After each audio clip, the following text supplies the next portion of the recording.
એક મહત્વપૂર્ણ સમાચાર ગુજરાત વિધાનસભાને બોમ્બથી ઉડાવવાની ધમકી મળી છે। આ ધમકીના પગલે વિધાનસભાનું સત્ર 9 વાગે શરૂ ન થઈ શક્યું। ઈમેલથી બોમ્બને ઉડાવવાની આ ધમકી આપવામાં આવી હતી। તો હાલમાં સુરક્ષા એજન્સીઓ એલર્ટ મોડ પર છે। ધમકીના પગલે 9 વાગે શરૂ થઈ શક્યું નથી વિધાનસભાનું સત્ર। ઈમેલ દ્વારા આ બોમ્બથી ઉડાવવાની ધમકી વિધાનસભાને મળી છે। सुरक्षा एजेंसीओ एलर्ट मोड पर है। हाल में विविध एजेंसी विधानसभा में चेकिंग शुरू कर रही है। तो विधानसभा ने बॉम्ब थी उड़ावी देवाशे। आ प्रकार तो एक धमकी भर्यो ईमेल मळ्यो छे। धमकीना पगले कार्यवाही शुरू थई शकी नथी। सुरक्षा एजेंसीओ आ विधानसभा परिसर हाल में चकासी रही है।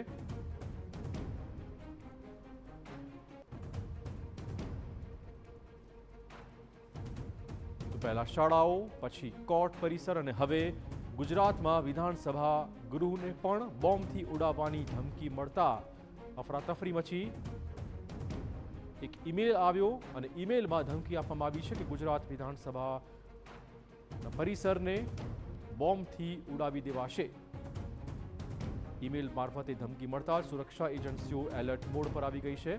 વધુ વાત કરવા જોડાશે અમારા સંવાદદાતા રોનક। રોનક, શું વધુ અપડેટ છે? કેટલી ગંભીરતાથી લઈ રહ્યો છે આ ઈમેલને?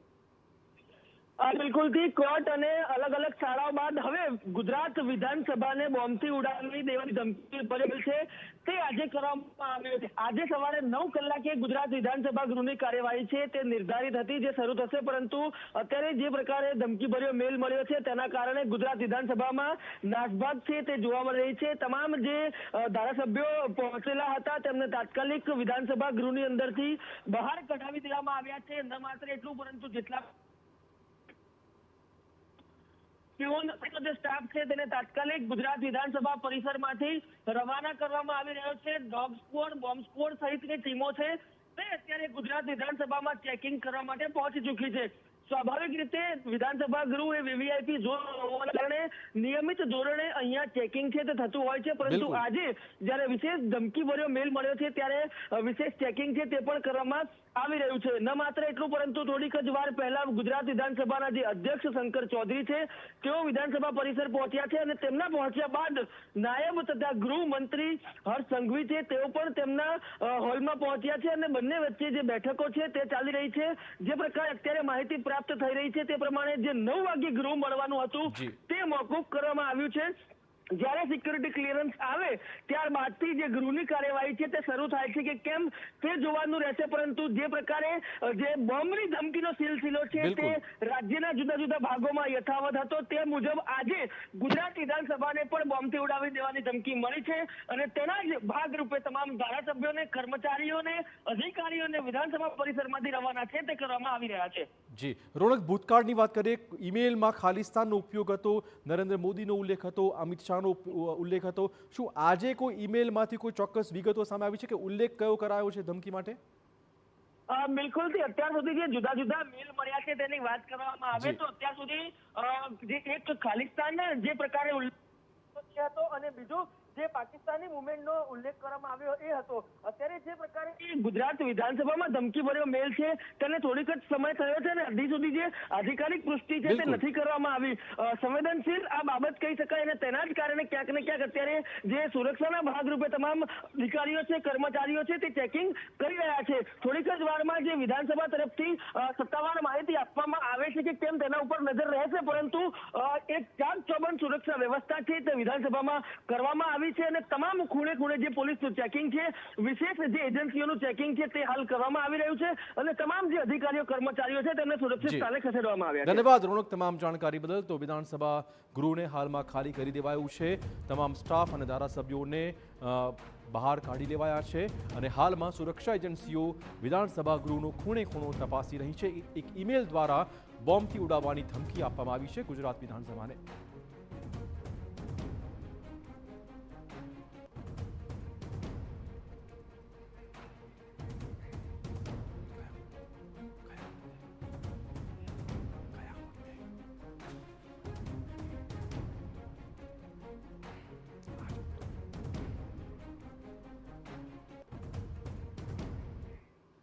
તો ગુજરાત વિધાનસભાને બોમ્બથી ઉડાવવાની ધમકી આજ મુદ્દે વધુ વાત કરવા જોડાશે અમારા સંવાદદાતા રોનક, જે રીતે પરિસર હાલમાં ખાલી કરાવાયું છે, ચોક્કસ અફરાતફરી મચી છે, શું દ્રશ્યો આપ જોઈ શકો છો અત્યારે?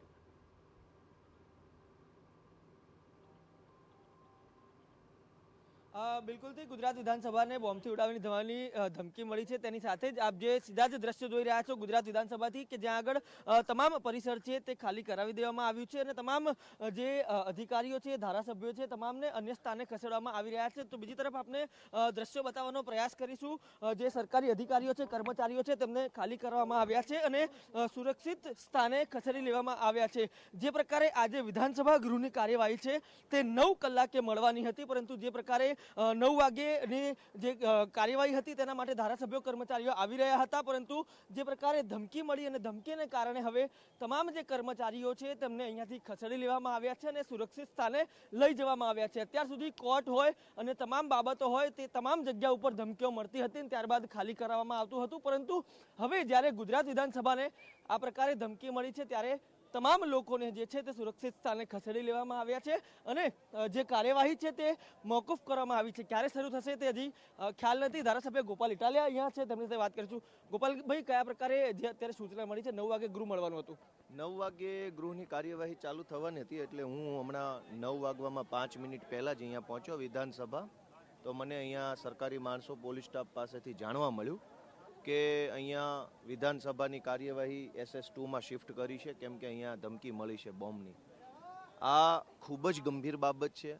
અત્યંત એટલે અત્યંત આની ઉપર કડક કાર્યવાહી થવી જોઈએ, કેમ કે અત્યાર સુધી તો એવું ચાલતું હતું કે સ્કૂલોમાં, અદાલતોમાં, પોલીસ સ્ટેશનોમાં ધમકીઓ મળતી હતી અને એને બહુ જોઈએ એટલી ગંભીરતાથી લેવામાં ન આવી. એટલે આજે દિવસ એ આવ્યો કે વિધાનસભાનું સત્ર ચાલુ હોય અને વિધાનસભામાં ધારાસભ્યો અંદર એન્ટ્રી થઈ રહ્યા હોય અને એક તો અંદર પહોંચી ચૂક્યા હતા ધારાસભ્યો, અને એવા સમયે આવી વાત આવે કે બોમ્બથી ઉડાવી દઈશું તો એ અત્યંત ગંભીર બાબત કહેવાય. આની ઉપર જેટલું પણ કડક થઈ શકે એટલા કડક પગલાં લેવા જોઈએ એવું અમારું માનવું છે.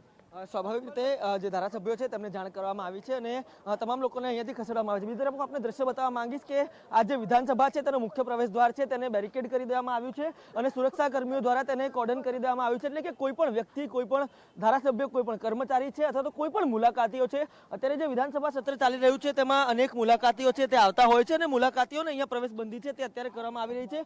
બીજી તરફ આપણે દ્રશ્યો બતાવવાનો પ્રયાસ કરીશું કે એ મુખ્ય પ્રવેશ દ્વારથી થોડીક દૂર છે તે બેરિકેડ કરવામાં આવ્યા છે અને અહીંથી જે લોકોની અવરજવર છે તે પ્રતિબંધિત કરવામાં આવી છે. જે આપ દ્રશ્યમાં જોઈ રહ્યા છો તે તમામ કર્મચારીઓ છે જે ગુજરાત વિધાનસભામાં કોઈ જગ્યાએ વિવિધ વિભાગમાં જે ફરજ છે તે બજાવી રહ્યા હતા. તો બીજી તરફ હું આપને દ્રશ્યો બતાવવાનો પ્રયાસ કરીશ કે જે વિધાનસભાના જે મુખ્ય પ્રવેશ દ્વાર છે, આગળનો જે મુલાકાતીઓ પ્રવેશ લે છે ત્યાંથી બીજી તરફ એટલે કે સ્વર્ણિમ સંકુલ 2 તરફ જે જવાનો રસ્તો છે ત્યાં આગળ આપ દ્રશ્ય જોઈ રહ્યા છો.